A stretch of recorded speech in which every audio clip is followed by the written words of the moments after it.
So we have been doing derivatives because we talked about it in the last section. Don't you shake your heads no at me. We learned that the slope of the tangent line is the same thing as the derivative, which is also an instantaneous velocity.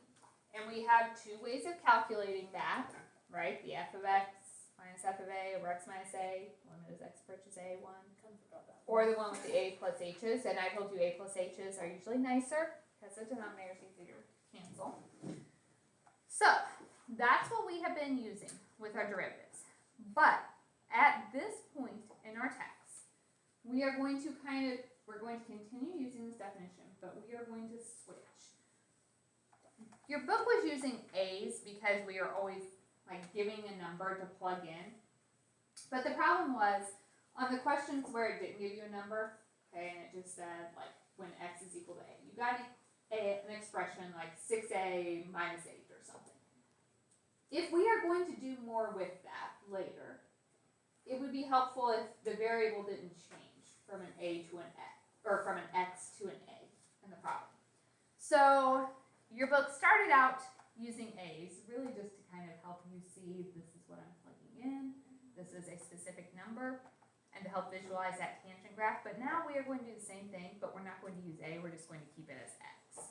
So the derivative of a function f prime of x is the limit as h approaches 0, f of x minus h minus f of x all over h. Same thing we were just doing, except instead of a's, we are using x's. Okay? Nothing is changing mathematically. We know that the derivative just means the slope of the tangent line. So using that information, we could kind of sketch a derivative. So here's a graph. Let's see if we can draw the derivative. The whole derivative graph. Okay? Derivative would equal the slope of the tangent line at any given point. Let's start with some nice points. Right here, what would the slope of the tangent line be? Tangent line? 0. If you have a maximum or minimum, the tangent line is just a horizontal line, so the slope is 0. So right here, slope of my tangent line is right here.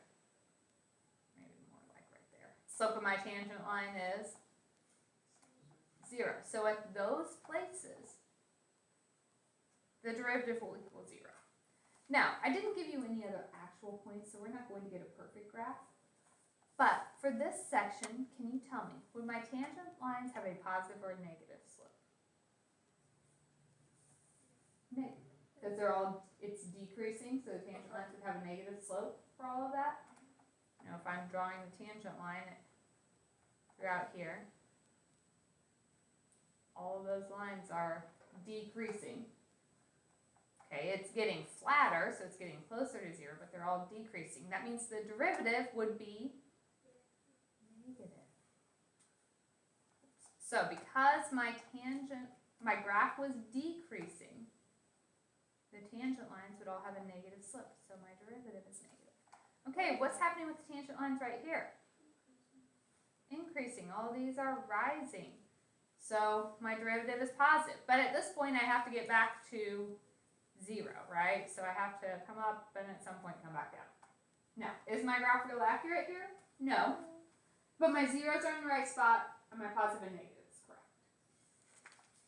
What's this section of my graph doing? Going down, which means all my tangent lines would have a negative slope. But I have to come back and hit my 0 point. And then from here, my graph is positive. So it is going to be positive. Now, do I know exactly what it's doing there? No. We'll learn more about that. By Christmas, we'll be a lot better at graphing these. But we're starting to build on it. Okay, right now you should be able to look at a graph, tell me where the derivative is 0 and where the derivative is positive or negative from looking at it. Anywhere you have a horizontal tangent line, the derivative would be 0. If the graph is rising, the derivative would be positive. If the graph is falling, the derivative would be negative.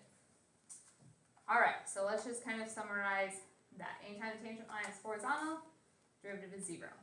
If the function is increasing, derivative is positive. If the function is decreasing, derivative is negative.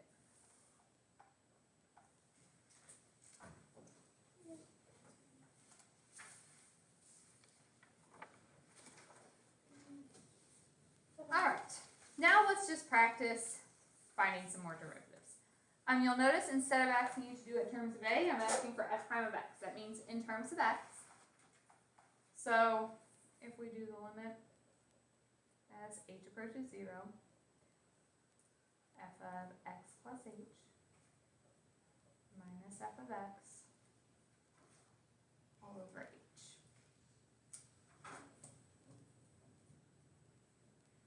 So f of x plus h. I have to go to my equation, replace my x's with x plus h.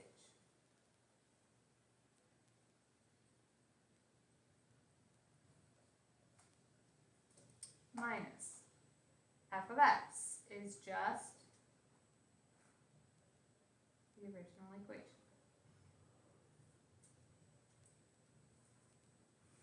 All over h.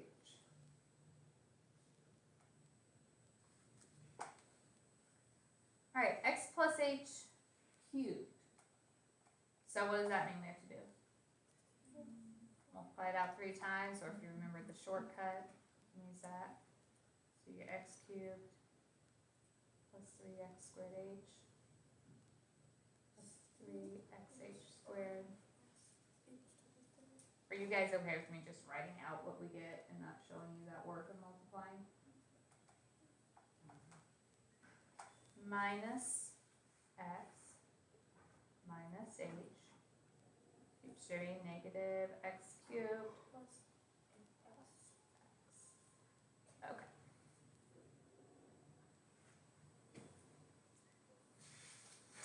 All right, so positive x and negative x cancel, positive x cubed and negative x cubed cancel.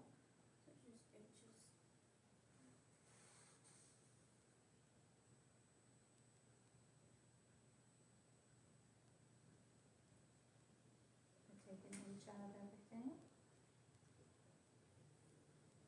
We get 3x squared plus 3xh, h squared minus 1. And then if you plug in 0 for your h's, you get 3x squared minus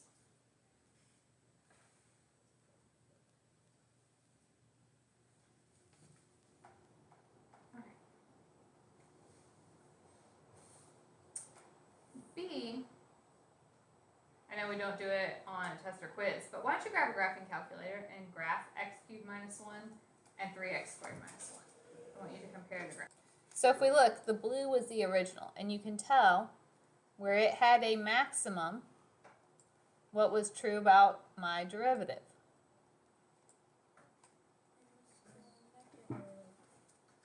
So the blue one had a maximum right here, and the red one was 0. We had a minimum right here, and the red was 0. The blue was increasing, so my derivative was positive. Blue was falling, so derivative was negative. Increasing, so positive. So it follows those patterns that we were talking about before. So it's kind of like that thing where we were like, when like f of 2 is whatever, and then g of whatever that was, Mhm. f of x is just going to be 0. Alright, let's do another one. So my function is the square root of x. Find the derivative. So definition of derivative is the limit as h approaches 0, f of x plus h minus f of x all over h. Limit as h approaches 0 of square root of x plus h minus square root of x over h. What now? Conjugate. Conjugate. So I have to multiply minus by the square root of x plus h plus radical x on top and bottom.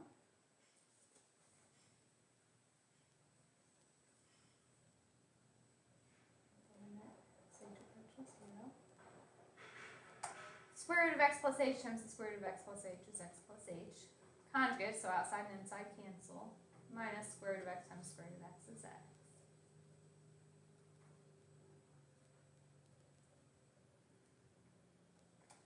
Okay, I'm not multiplying at the bottom because I'm hoping things cancel.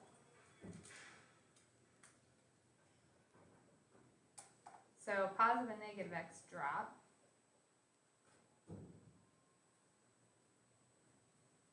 What happens now? What does that leave on top? 1. Okay, then on the bottom, if you plug in your 0, you get the square root of x plus the square root of x, or 1 over 2 square root of x. Again, we could get the radical off the bottom. We don't have to here. Then I asked for the domain. Okay, so if I look at the original one, when you have a square root, what's true about x? When I look at the end, what's true right here? It's still a square root, so it's got to be greater than or equal to 0. Can it equal 0 on this one, in the denominator? No, because if the original were 0, my derivative wouldn't exist. So my domain is just the positives, 0 to infinity. If we look at the graph, it will kind of visualize this. So here's the square root graph, and there's the derivative we just found. As this graph is coming in towards 0, it's getting steeper and steeper. That corresponds to like a vertical tangent line, and so that's why the derivative doesn't exist there. Or we know from the domain rules. Another thing to notice, as this graph goes on, it's flattening out, right? What's happening to my derivative as it goes on? It's flattening, it's getting closer to 0, right? As these lines, as this keeps going, when my graph flattens out, my tangent lines are getting closer and closer to a horizontal line, so closer and closer to a slope of 0.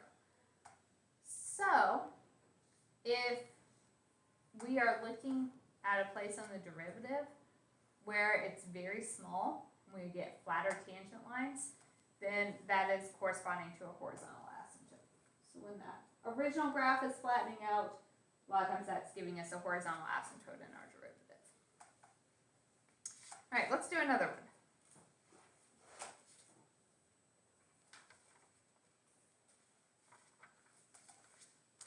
All right, so find f prime of x. So we are doing the limit as h approaches 0. F of x plus h, so that would be 1 minus, can I go ahead and just write 1 minus x minus h? You know, I'm distributing that negative. Over 2 plus x plus h. Minus f of x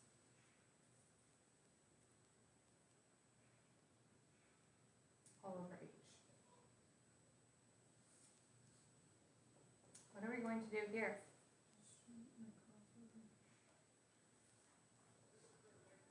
Common denominator. So this one needs 2 plus x on top and bottom.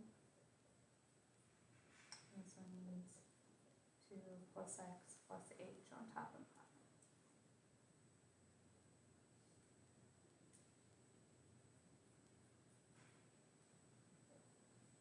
Alright, so now we have to multiply. So 1 times 2, we get -2 plus x. 2x minus x squared is 2h minus xh. I'm going to go ahead and write these as one fraction minus this one if I distribute. Get 2 plus x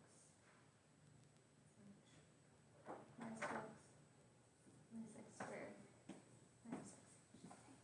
I'm going to get rid of this one. Yeah, right? Yeah.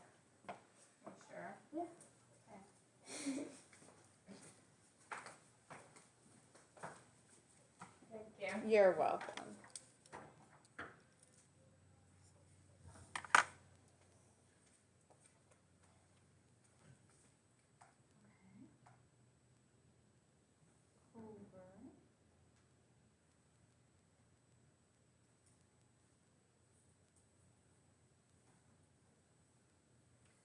Alright.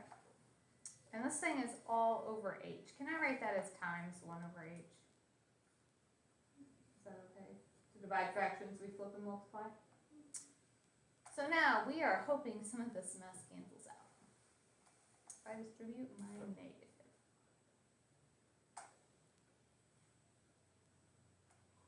So positive 2 and negative 2 cancel. Negative x and positive x cancel. Negative 2x and positive 2x. Negative x squared, positive x squared. Negative xh and positive xh. So I am left with negative 2h minus h. So I'm just going to put negative 3h. I have a 1 in there. Minus.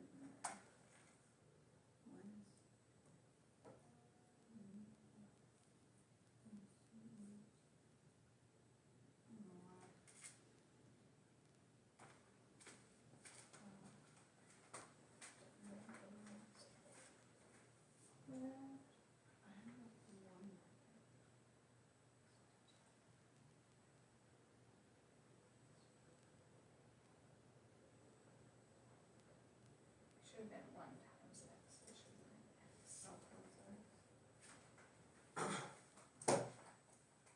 Alright, now what happens? H's cancel. So now we can plug in 0. So we have negative 3 over 2 plus x plus 0 is 2 plus x times 2 plus x, or negative 3 over 2 plus x squared. Is that so beautiful? Huh?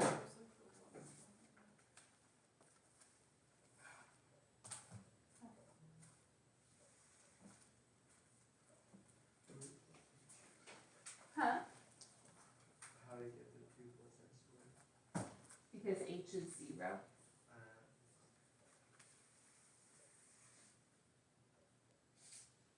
Other questions, sir?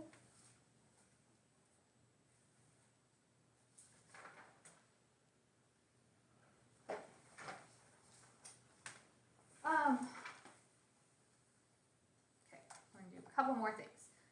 So I want to talk about some other notations for derivatives. There are lots of different representations for a derivative. We've been calling f prime of x. If the equation is y equals instead of f of x equals, y prime means derivative. dy dx means the derivative of y in terms of x. And you can have df dx, you can have a d over dx of the function, capital D, lots of different notations.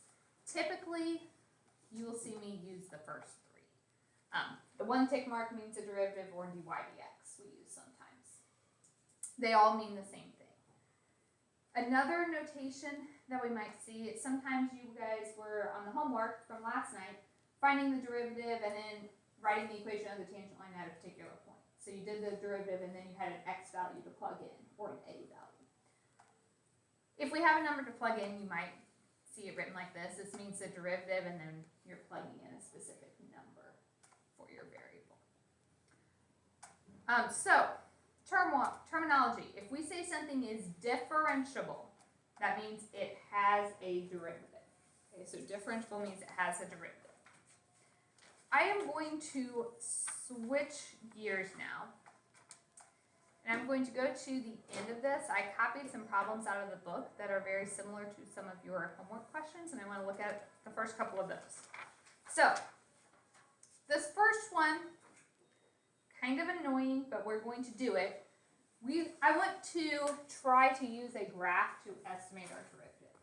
Now, if you want to be super particular, you're welcome to use a ruler. If you're trying to draw your horizontal or your tangent lines, that might help people.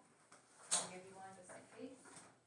But essentially, if I'm asking you to find the derivative, you are estimating the tangent line at all these different points.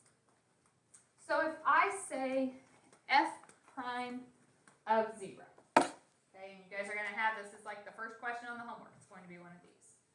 So if I'm trying to find the derivative at 0. Now, are we going to be perfect on this? No. We're looking for ballpark answers here. If you're close, I'm going to give it to you. So if I were trying to draw this tangent line, remember a tangent line is like hitting our graph and bouncing off, right? So you guys have the advantage here because you have those rulers. You can draw a much better line here.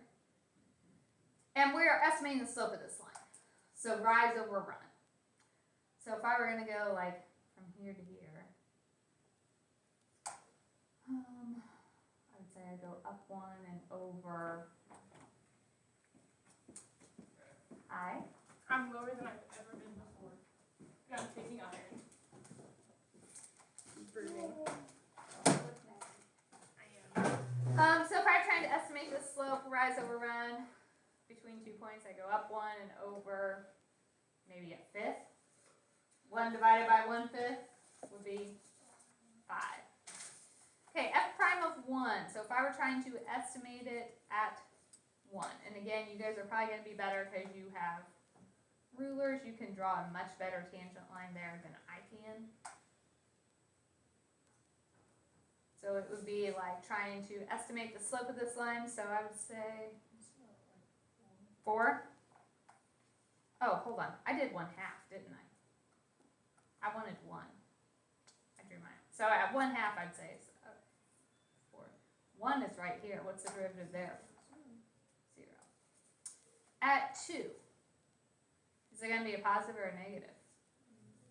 Negative. So I'd say down 1 over 2/3. So negative 3/2, 1.5-ish. You guys all with me? So we're just estimating the slope of our tangent line. Slope rise over run, so you have to draw a tangent line. That's what your ruler is for, is drawing the best possible one. And then trying to estimate it. So You have to draw one for every single one. at each of these that I asked for, yeah. Alright, so at 3, So which side of the graph would we draw it on? Where would the line extend to? so basically your graph should curve away from your line. Does that make sense? So like here it's above because the graph's curving down. This one is very slightly curving away. This one's kind of starting to curve back this direction, so it's below. So if I were trying to estimate that, what do you guys think?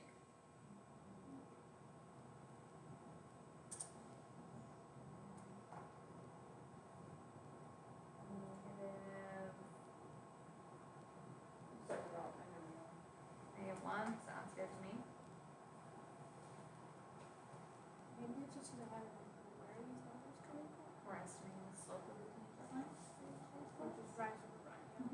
So we're drawing in the tangent line, that's where your ruler comes in. Yeah. And then you're trying to count rise over run, as best you can, because obviously these points are not perfect. Okay, so this one, Maybe 2/3. -2/3, -1/2, I think either is okay. F of 5, still decreasing, but it's kind of flattening out, isn't it? -1/2 now, or negative, I think even less than that. -1/3. What's happening at 6? Coming back up. Yeah, but before, first it's 0, and then at 7 it's back to a positive, probably about a positive 1/3. So the first question on your homework has you just kind of estimate these. We could use this to draw a graph of the derivative, and you would essentially just plot these points. So 0, 3, you said 0, 5. 1, 0, 2, -3/2, 3, -1, 4, -2/3, 5, -1/3, 6, 0, 7 1/3.